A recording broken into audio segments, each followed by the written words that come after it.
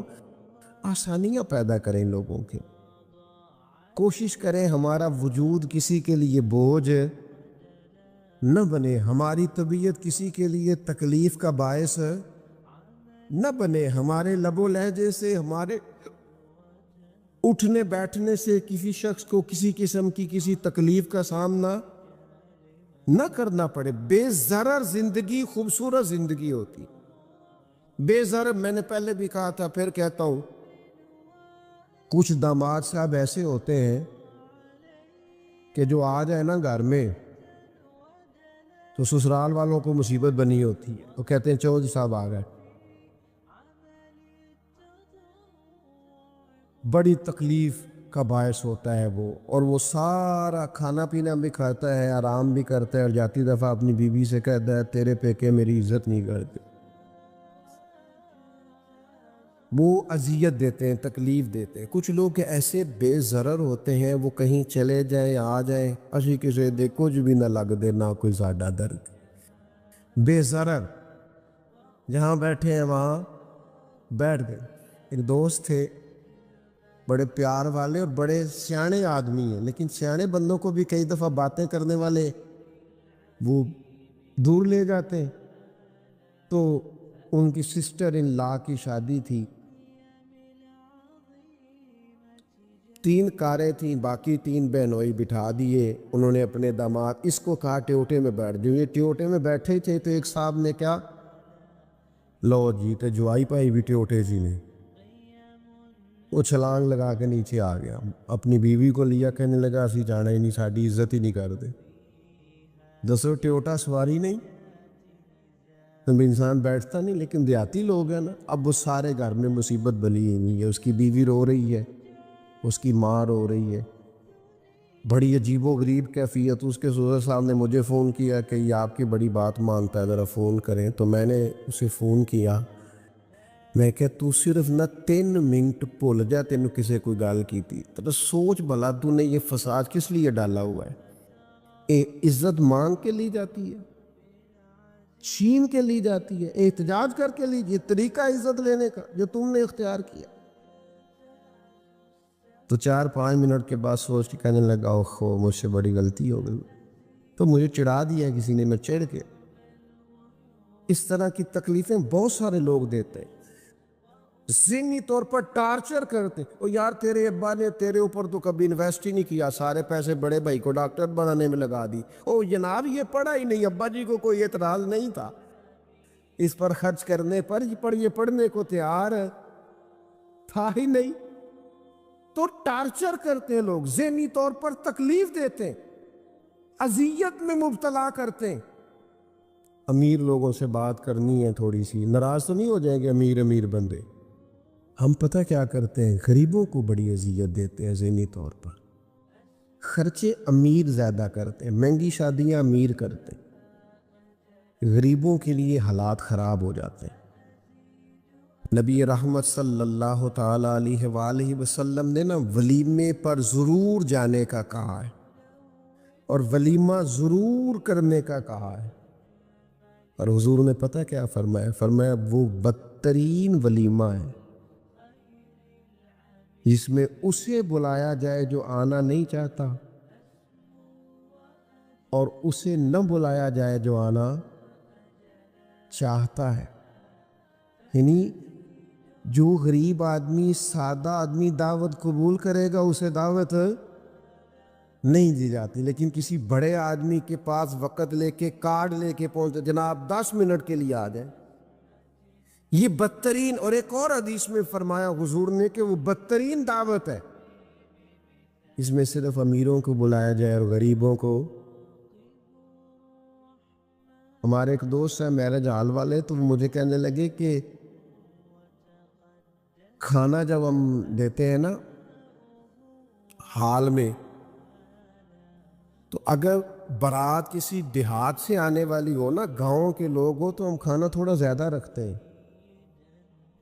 لیکن اگر شہر کے امیر لوگ ہو تو کھانا تھوڑا رکھتے ہیں، اس لیے کہ امیروں کی تو پرہیز ہی بہت زیادہ ہے، انہوں نے تو بڑے حساب کتاب سے کھانا ہے۔ غریب آدمی بیچارہ، اب غریب کو طلب ہوتی ہے، اسے روز گوشت نہیں ملتا، لیکن اس کے لیے ہم گنجائش دینے کو تیار نہیں ہے۔ نبی پاک علیہ الصلوۃ والسلام نے ہمیں مل جل کے رہنے کا کہا ہے، مل جل کے، یعنی اس درجے کی روایت آپ کو دوسری نہیں ملے گی کتب احادیث میں، اس درجے کی روایت دوسری نہیں۔ یعنی اللہ قیامت میں فرمائے گا میں بیمار تھا تو میری تیمارداری کرنے نہیں آیا، مجھے لباس کی ضرورت تھی تو کپڑے لے کے نہیں آیا، میں نے کھانا کھانا تھا، میں نے پانی پینا تھا، او کما قال، جو اس کی شان کے لائق ہے۔ بندہ عرض کرے گا مالک تو پہننے سے پاک، کھانے سے پاک، پینے سے پاک، تو آپ فرمائے گا وہ جو تیرے پڑوس میں بندہ بھوکا تھا تو بندہ تو میرا ہی تھا نا، وہ جو تیرے پڑوس میں ایک شخص پیاسا تھا تو بندہ تو میرا ہی تھا۔ میرے عزیز یاد رکھیے گا، یہ سارا شعور آپ کو کتاب و سنت سے ملے گا۔ حضور نے فرمایا میں اسے مومن ہی نہیں مانتا جو پیٹ بھر کے کھائے اور اس کا پڑوسی بھوکا سویا رہے۔ نبی پاک علیہ السلام نے حقوق کا تعین، آپ دیکھیے نا، ایک بڑی خاص بات میں بڑا سوچتا ہوں اس پر۔ کچھ لوگ نا حضور کی بارگاہ میں آئے، یہ مشکاہ شریف میں موجود ہے، اور انہوں نے عرض کی یا رسول اللہ صلی اللہ علیہ وسلم، یہ ہمارا بھائی آپ کے پاس بیٹھا رہتا ہے اور ہم کام کاج کرتے ہیں۔ تو اللہ کے حبیب علیہ السلام نے فرمایا تمہیں جو رزق دیا جاتا ہے اس کی برکت سے دیا جاتا ہے۔ کچھ غریب بہن بھائیوں کی برکت سے بھی انسان کو رزق ملتا ہے، لیکن لوگ سمجھتے ہیں میں بڑا سمارٹ ہوں، میں نے تیاری بڑی کی ہے، میں نے پڑھا بڑا ہے، میں نے کمایا بڑا ہے، میں محنت بڑی کرتا ہوں۔ سنگیوں اس کو یاد رکھ لینا اور سمجھ لینا، یہ سارا انسانیت کا منشور، دستور، شعور، یہ کتاب و سنت کی برکت سے سمجھ میں آئے گا، لیکن شرط یہ ہے کہ اقرا، پہلے پڑھو، کتاب و سنت کو پڑھو، اس کا مطالعہ کرو، اس کی گہرائی میں اترو، تھوڑا سا وقت دو۔